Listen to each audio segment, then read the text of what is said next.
Assalamualaikum warahmatullahi wabarakatuh. Perkenalkan, nama saya Ayu Nur Khalilah dari Prodi Pendidikan Agama Islam kelas 3B. Di sini saya akan menjelaskan materi Al-Quran Hadis, yakni tentang Al-Quran. Pengertian Al-Quran. Al-Quran secara bahasa berasal dari kata qara'a yaqra'u Qur'anan, yakni yang artinya bacaan. Qur'anan merupakan masdar dari kata qara'a, yang artinya bacaan. Selanjutnya, setelah kita mengetahui apa itu tentang Al-Quran secara bahasa, kita lanjutkan yakni Al-Quran secara istilah. Al-Quran secara istilah adalah firman Allah Subhanahu wa Ta'ala yang diturunkan melalui malaikat Jibril kepada Nabi Muhammad SAW secara mutawatir, dimulai dari surat Al-Fatihah dan diakhiri dengan surat An-Nas. Membacanya bernilai ibadah. Itulah pengertian Al-Quran secara bahasa dan secara istilah. Dengan demikian, kita mengetahui apa itu Al-Quran. Selanjutnya, setelah kita mengetahui pengertian dari Al-Quran, kita lanjut ke materi selanjutnya tentang fungsi Al-Quran. Fungsi Al-Quran itu banyak sekali, namun di sini saya akan menjelaskan empat fungsi Al-Quran. Fungsi yang pertama, yakni sebagai pedoman hidup. Yang kedua, sebagai petunjuk. Yang ketiga, sebagai obat seluruh penyakit. Yang keempat, sebagai pemberi peringatan dan kabar gembira.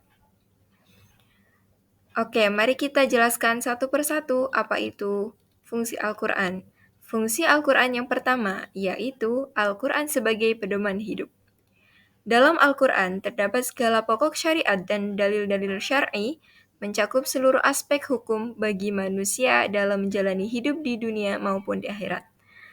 Al-Quran itu sebagai pedoman hidup kita dalam kehidupan kita sehari-hari.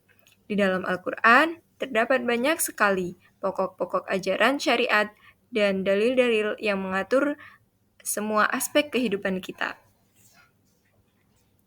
Selanjutnya, dalam Al-Quran pun terdapat pokok ajaran yang terkandung dalam Al-Quran, antara lain A.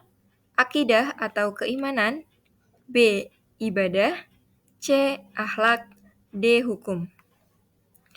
Kita jelaskan satu persatu. Yang pertama, akidah atau keimanan.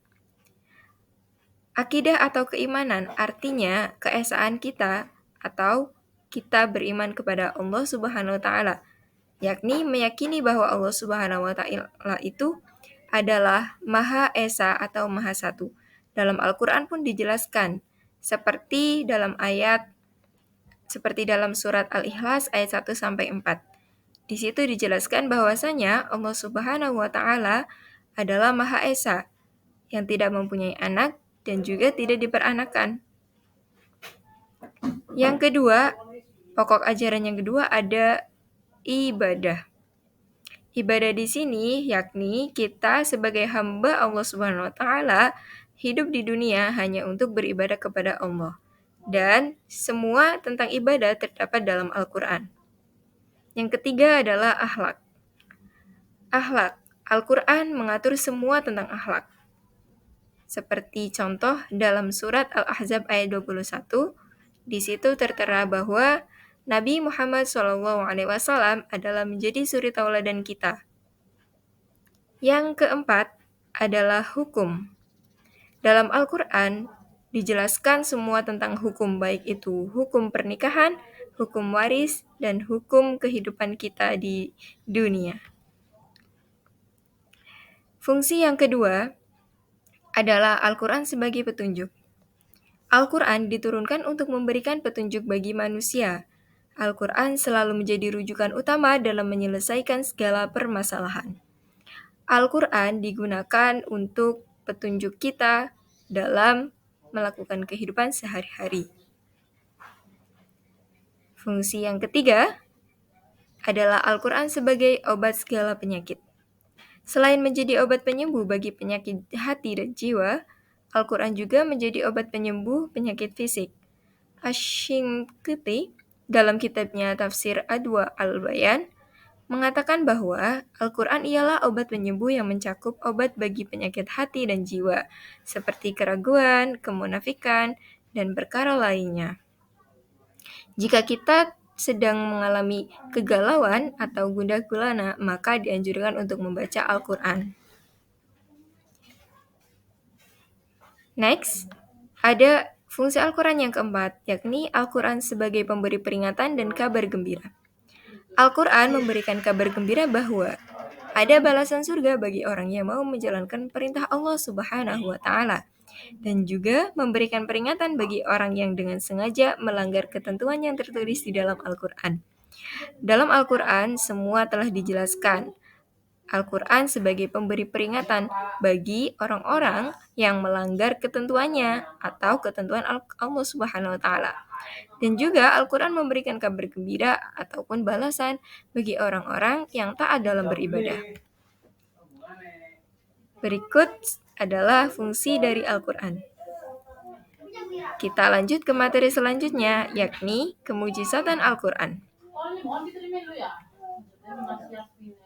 Mujizat Al-Quran terletak pada kefasihan, keunikan struktur bahasa, dan tidak adanya aib di dalamnya.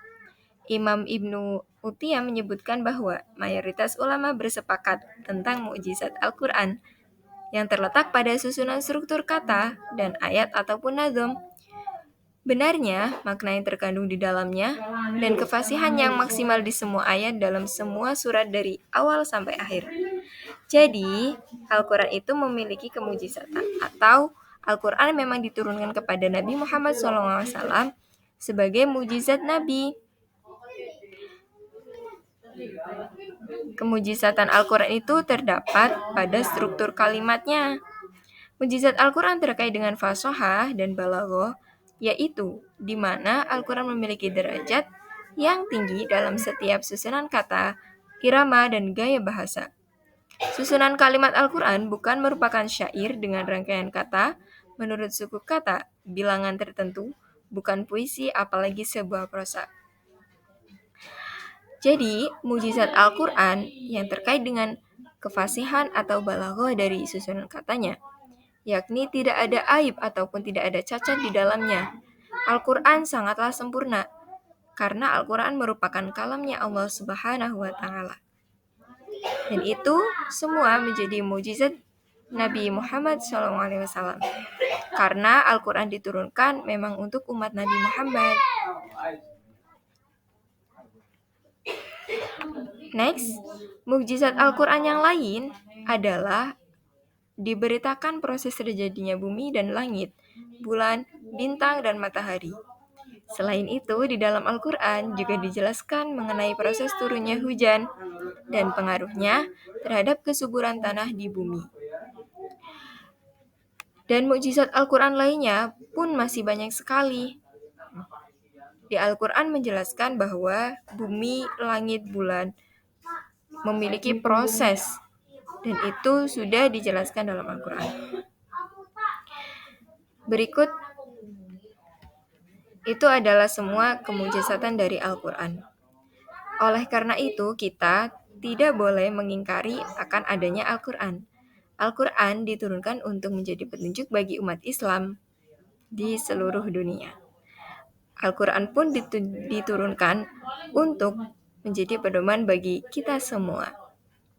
Kita dianjurkan untuk membaca Al-Quran dan dianjurkan pula untuk menghatamkannya. Karena barang siapa yang membaca Al-Quran, maka akan mendapatkan balasan ataupun pahala dari Allah Subhanahu wa Ta'ala. Dalam Al-Quran pun dijelaskan bahwasanya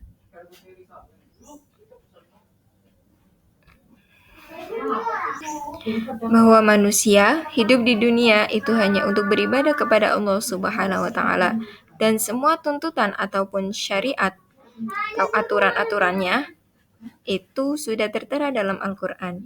Jadi kita tidak bingung lagi. Silakan untuk mempelajari dan mengamalkan apa yang ada dalam Al-Quran. Mungkin itu saja yang dapat kami sampaikan. Kurang dan lebihnya mohon dimaafkan. Semoga bermanfaat. Terima kasih. Kami akhiri. Wassalamualaikum warahmatullahi wabarakatuh.